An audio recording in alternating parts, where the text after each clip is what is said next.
Well, g'day and welcome back to Reality Check Q&A, where you get to ask me the hard questions. And here to grill me today, of course, is Meagan Ourada, my friend and colleague. Hello, Meagan. How are you? Just spectacular, Ross. How are you today? Well, we're in the middle of a drone flap right now, so interesting Mhm. things going on, not just in Scandinavia anymore, but across Western Europe. Sightings all over the place. French police boarding a Russian-flagged vessel which allegedly was involved in the drones debacle. Of course, no evidence yet. I'd like to see some hard evidence that these drones are in fact drones at all. We're still keeping an open mind on whatever it was that was hovering over Norway and Denmark. Interesting day as well. Interesting to see that the latest polling shows that confidence in the media has fallen, plummeted to 28% across all respondents. And if you're a Republican, confidence in the news media is at 8%. Now, we like to think here at Reality Check on NewsNation that that's because they're not covering the UAP issue. And just following up on that, you might remember a few weeks ago we had Kaysen Best, a former US Air Force intelligence officer, telling us about weird sightings he made near the Cheyenne Mountain underground nuclear defense complex in Colorado. Well, our friend and colleague Brian Enton had a wonderful opportunity recently to go to the Cheyenne Mountain complex, and he was able to ask a general and a historian, no less, are there any weird sightings they've seen? And this was their answer. Are there things that your sensors pick up that you can't explain? I thought you were going to ask me about tracking Santa instead of UFOs, Yeah. but That we do comes that next. too. Yeah, Yeah. we do that too. Well, we try to detect everything, and then usually, we filter out what is not a threat, and then we can capture and catalog everything. And if there's something unusual, there's offices that we can, share that data with. But I have never seen anything that can't be explained. Where did all the alien rumors come from? Probably Stargate might have a little bit to go with that. I think the show or the movie Stargate had them go through the Stargate in Cheyenne Mountain. And can you officially say no aliens? I can officially say there's nothing in the historical record about aliens being in here. So as you'll see, Meagan, that was a pretty naff response from both the general and the historian. They're obviously covering up.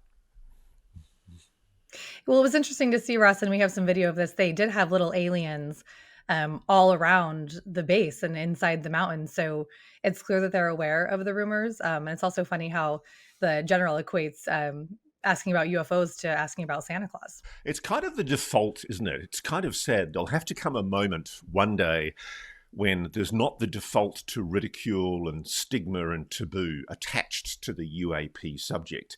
It does deserve to be taken seriously because we do know that Northcom NORAD has been involved in sightings that cannot be explained. I've told the story before about objects that were detected near the Arctic Circle.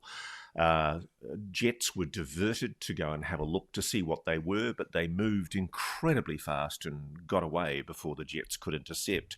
And there are repeated sightings that we know haven't been being reported by Northcom NORAD until very recently. And that was one of the things that I understand the proposed UAP Disclosure Act legislation was going to try to remedy. Unfortunately, for the third year running, the UAP disclosure laws have been subverted from within Congress. Unfortunately, it's looking very, very likely that the proposed amendments to the UAP Disclosure Act, which come inside the defence appropriations, are not going to pass this year. And it would appear that Republican Congress representatives have been got at. It's a shameful episode, and it shows who's really pulling the strings in Congress. Are we ever going to see UAP disclosure from within government? I increasingly doubt it, unless President Trump shows real leadership and steps up to the plate. All right, Russ, we will go to our first question, and actually an interesting theory from Evan. He says, "Thank you, Ross and Meagan, for all your hard work. Watch you guys all the time. By the way, Ross, your accent is so freaking awesome. I hope one day I can shake your hand, sir. Would be an honor." My question, whenever you have the time to answer it, is what do you think about the possibility that these drones could actually be looking for their stolen tech that we all know someone has? I know they are all around the world, but it's interesting that they are spotted in localized areas like New Jersey. It's not like we see them out over here in Lexington, North Carolina. I mean, if we have recovered tech from crashed UFOs, it's a safe bet that these aliens have the ability to track their own tech, just like our own military, where we are not supposed to leave our military high tech equipment behind for our adversaries to possibly use or reverse engineer. I'm surprised no one has thought of this as a possibility. I'm convinced that these drones are alien, and if they were Russian or something else, then I would expect our government would have shot them down by now. Just curious about your thoughts. Sincerely, Evan. Well, that's a really good question. I have to say, if they are looking for their own tech, then there's a hell of a lot of tech that they've had taken off them that's hanging around the continent of the United States. And just to respond to your point about North Carolina, there have been sightings in and around North Carolina, repeated sightings. I've spoken to people who've been seeing these purported drones, but even more interestingly, large black triangle objects. The gentleman we interviewed a few weeks ago, Magic Mike Batista, he lives very near Fort Bragg in South Carolina. And he told me about an incident that was attended by, among other people, Fred Baker, the Special Forces soldier, now retired, who was with him when they summoned, allegedly, a gigantic multiple football field size triangular craft. And that's a sighting in South Carolina that was witnessed by Fred to corroborate what Magic Mike says he was able to see. It's interesting because I actually favour the explanation more likely that what we're talking about here is, if it is non-human intelligence, and I suspect some of it is, I suspect they're taking an interest in weapons, defence facilities, nuclear-armed, nuclear-powered facilities. And I hope they're friendly. There's a great quote from an Australian journalist who was investigating UAPs in New Zealand, Quentin Fogarty. And he said, let's hope they're friendly, because whatever they are, they're demonstrating what you might call ISR, intelligence, surveillance, and reconnaissance. Every single nuclear site in the United States has probably been visited by NHI UAPs. Robert Hastings' wonderful book, UFOs and Nukes, tells the story really well. Robert set out to investigate sightings that he heard about when he was sweeping the floors at a US Air Force base, and he discovered over many decades that there were people who'd seen objects over nuclear weapons facilities, nuclear power facilities, in pretty much every such facility in the United States. And this is the same all around the world. So I favour the idea that whatever they are, they're taking an interest in nuclear weapons, because perhaps they're concerned about our use of nuclear weapons, or worse still, perhaps they're recceing to find out where our most powerful weapons are. I just don't know the answer, but it's completely within the realms of plausibility in my book that if you're a non-human intelligence coming back to this planet, you're interested to know where your technology is being stored by the United States. And certainly there are a lot of sightings over Tonopah, Area 51, China Lake, all of those big national security ranges that none of us are allowed into. And I'd love to have a look inside the dark caves and crevices inside those facilities, because I'm told there are some very interesting things locked away. I'd also be taking a very close interest in Sedona, which is the place where we've told the story previously of an alleged deep underground military base. All right, we will go to an email. This is coming in from Renee. Dear Meagan and Ross. Forgive me for interrupting, Meagan. I should say, Melinda Leslie recently told me, she's the Sedona-based UAP tour guide who takes people out on night vision goggle tour guides. And Melinda let me know just this week that the frequency of UAPs being observed over Secret Mountain at Sedona, being escorted by military helicopters. It's completely off the charts. She's saying she's never seen such an intensity before. So whatever these objects are, it's happening much, much more frequently. All right, well, this email that I'm just about to read, this is some objects being seen as well. So, dear Meagan and Ross, I live in the city named Rone, located at Bornholm Island. We are part of Denmark, although we are located south of Sweden. 3 days ago, I had 2 observations, timing around 10 p.m. local time. One, I saw from my yard a white sphere moving fast. The best description I can think of is like a billiard ball in the size and color, clearly much larger than the planets and much smaller than the moon. Color was white. It seemed to have its own color, but nothing was raying. It moved very fast. I saw it for less than a second. I saw it from 90 degrees to 120 degrees at the horizon. Then it disappeared behind house roofs. Height over ground no more than 100 meters, moving in parallel with the earth, not falling. I guess the distance between 500 to 1,000 meters. 2, later, less than an hour, I observed from my first floor window an object of the same size as the stars. It was blinking as stars do, but it was blinking red, white, green, and the object was steady, not moving. The direction was toward the airport of Bornholm, distance from my window, 5 kilometers. I think it might have been a drone. Drones were observed over the airport by other people that evening. I follow your channel and never miss anything from you guys. I saw what I saw, but I have never heard of anything in that size and color. The nearest I can think of is the egg, which ate Barber, but the size was too small for that. So my question, have you any knowledge about an object like this and the coincidence with the drone observations? Has anybody else had such an observation? Okay. It's really interesting, isn't it? This is such clever psychological operations.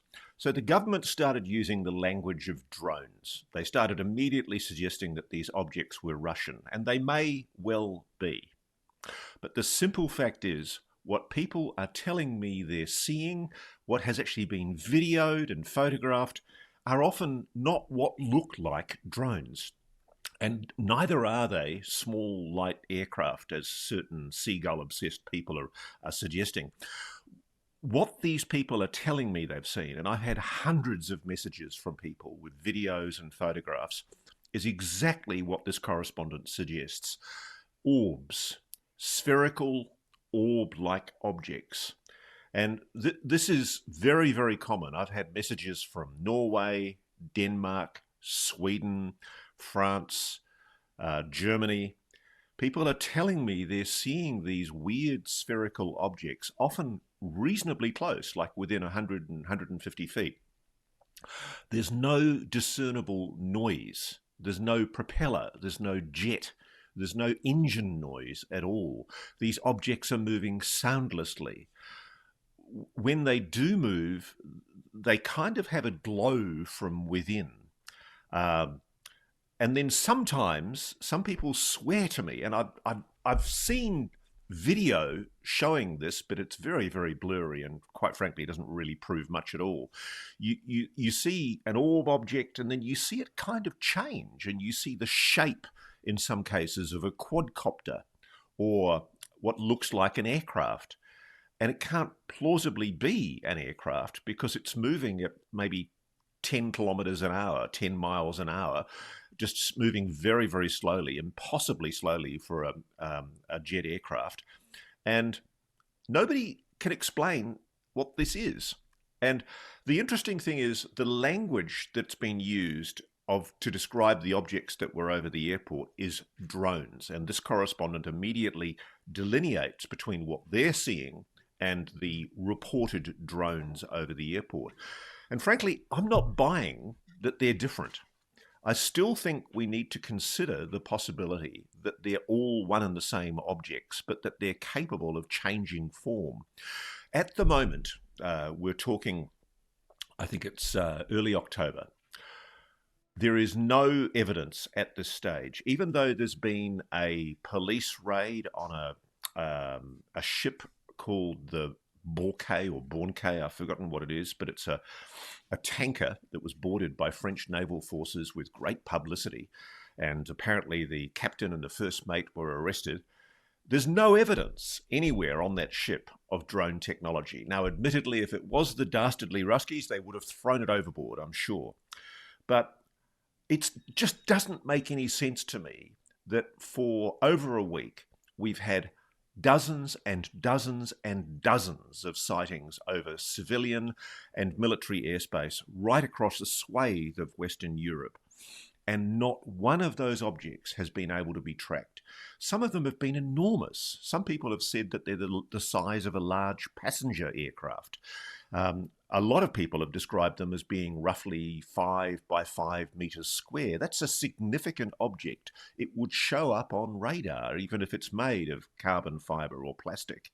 Why are we not able to track these objects and follow them to source? And when they're hovering over empty areas, as we know they have been, why are they not able to be brought down with high-pulse microwave or other counter-UAS technology? I'm not saying it's not the Ruskies. I'm just saying, show me the evidence.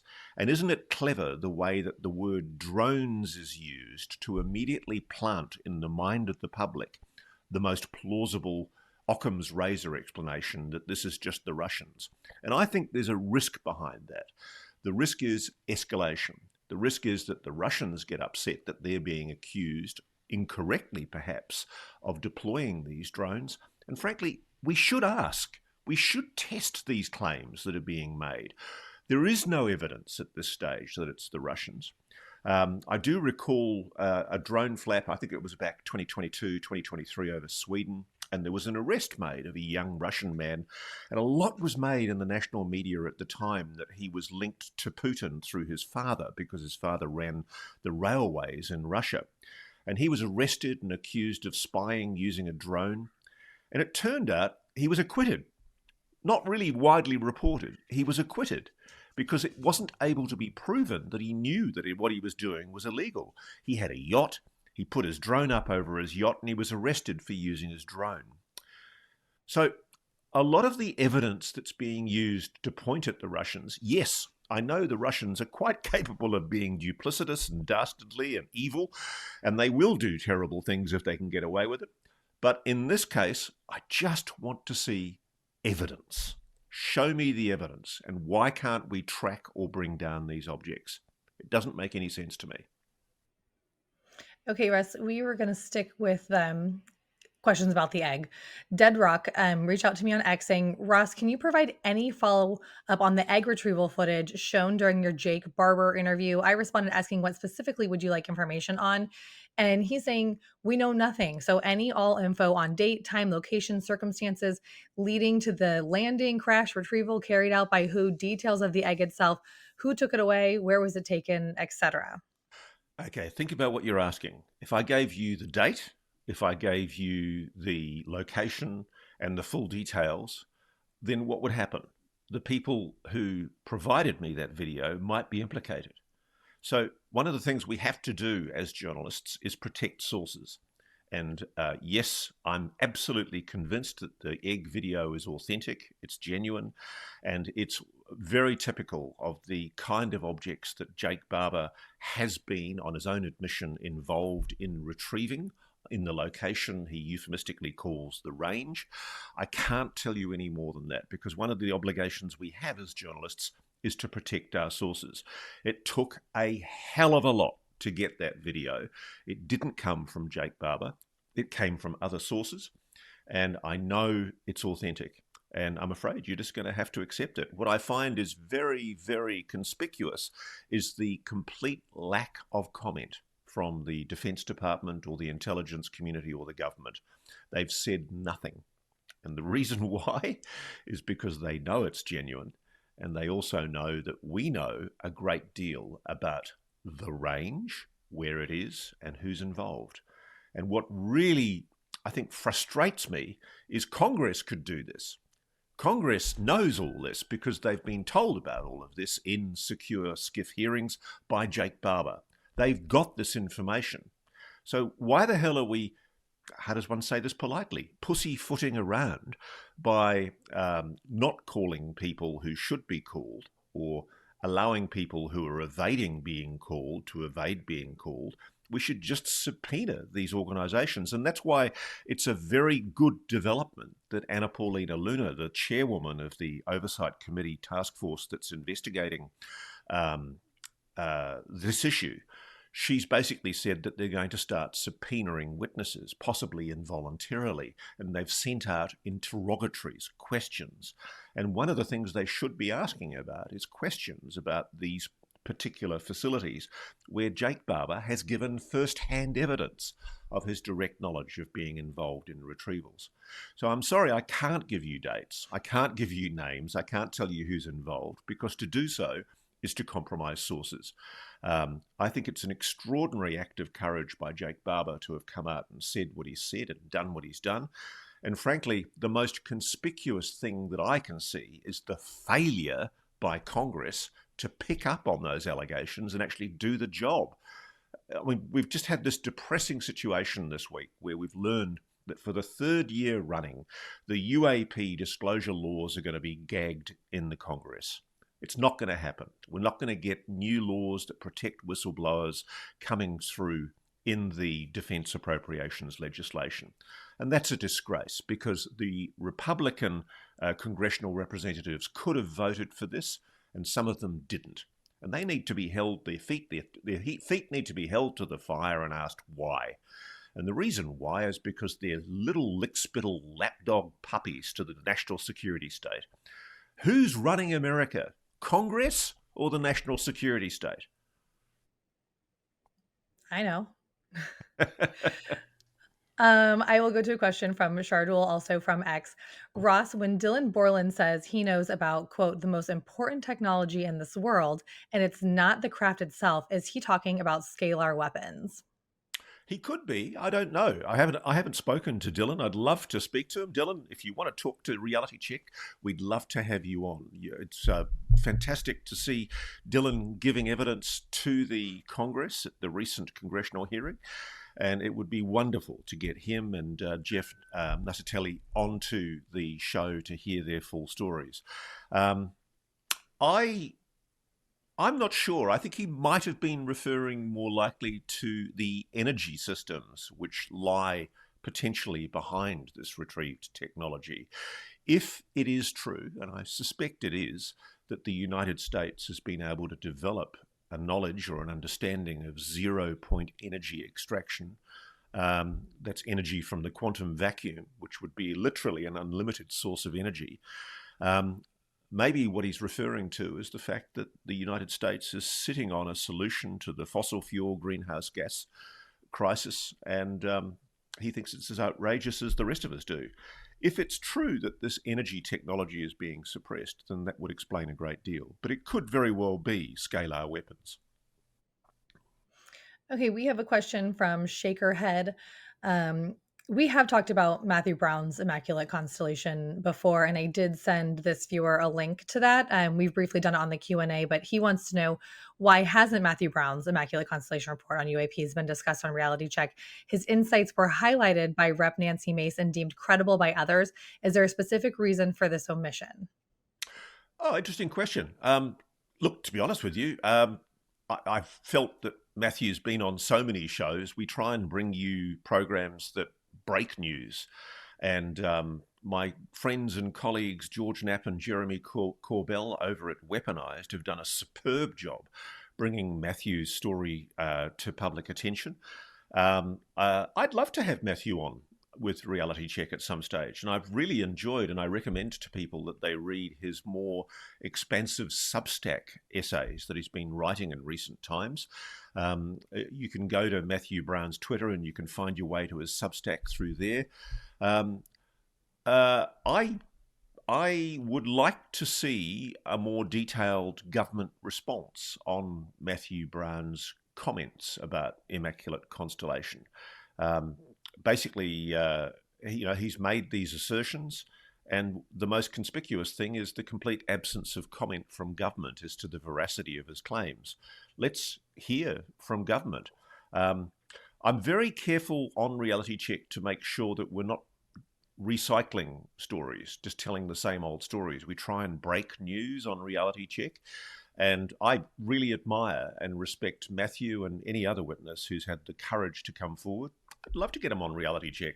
The simple fact is there's one of me and there's only so many weeks in the year. And Meagan and I are doing our darndest to get on top of the number of people who are already responding to us and sending us information for potential interviews.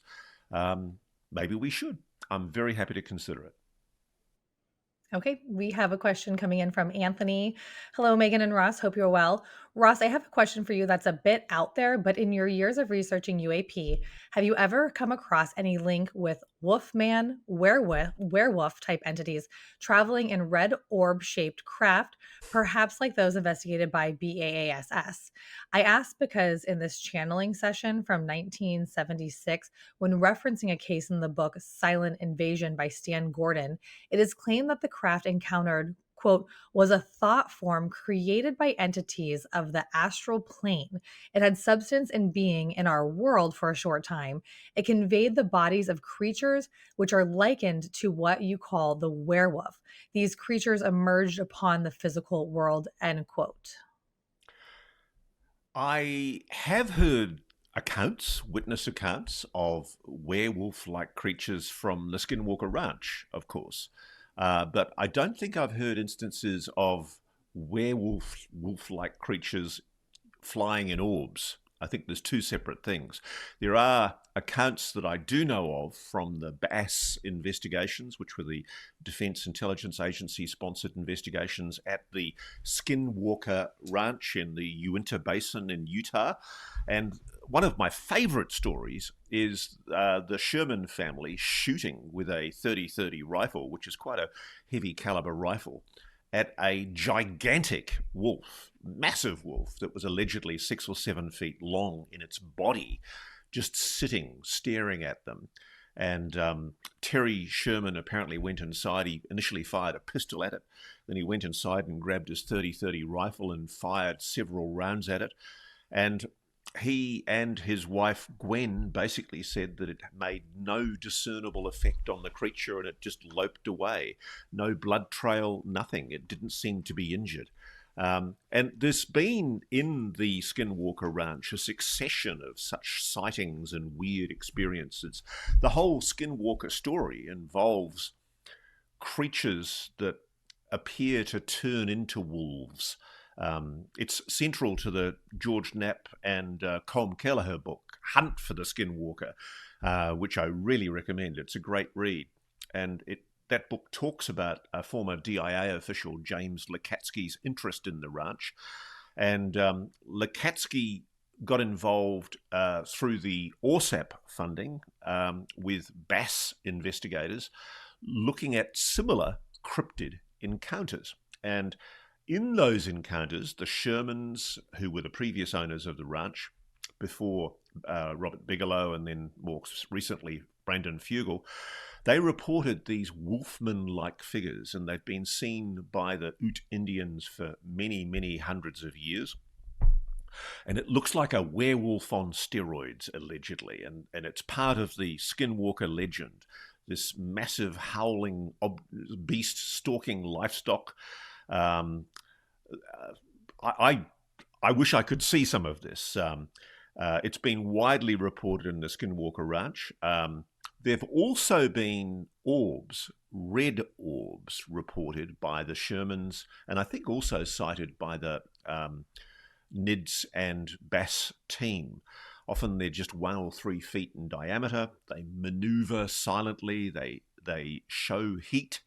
And apparently they've even caused burns and electromagnetic interference. There's one account that involves an orb, a red orb, hovering over cattle, and there were mutilations that happened subsequently. It's not sure whether they were connected, but they were these surgically precise animal mutilations, precise excisions without blood. There's also another orb, I'm not sure if this one was red, that was chased by dogs, and they disappeared into the bush barking after this orb, and they were never seen again. And the interesting thing is, these are government scientists in some cases that are actually reporting these sightings. There's been huge craft reported over the Uinta Basin, not all of them red. Um, I'm just trying to remember what it was. In the, I think it was the Bass analysis, they suggested that there was something interconnected. James Lakatke's team viewed the cryptids as perhaps some kind of interdimensional manifestation tied to these probes. Their report, which has been partially released via FOI, includes ranch data on biological effects from orbs involving non-human entities.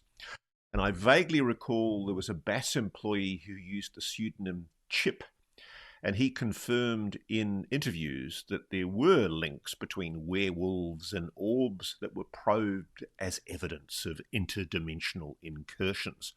So yeah, I mean, Skinwalker Ranch is a hotbed for this, but I can tell you, I've also, in my investigations here in Australia, I've spoken to people in the little town of Exmouth, far up on the northwest coast of Australia, near the very mysterious, what was once a US base called the Harold E. Holt Naval Communications Station.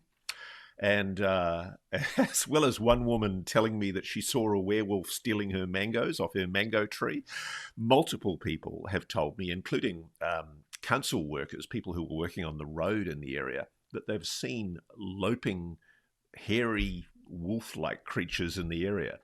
And there have been red orbs reported over that area as well. And I don't think it's a coincidence that these are two hotspots of paranormal activity. Maybe there is some kind of portal at both of these locations. There's a lot of speculation of portals in places like Sedona, places like Northwest Cape in Australia, and Utah, the Uinta Basin.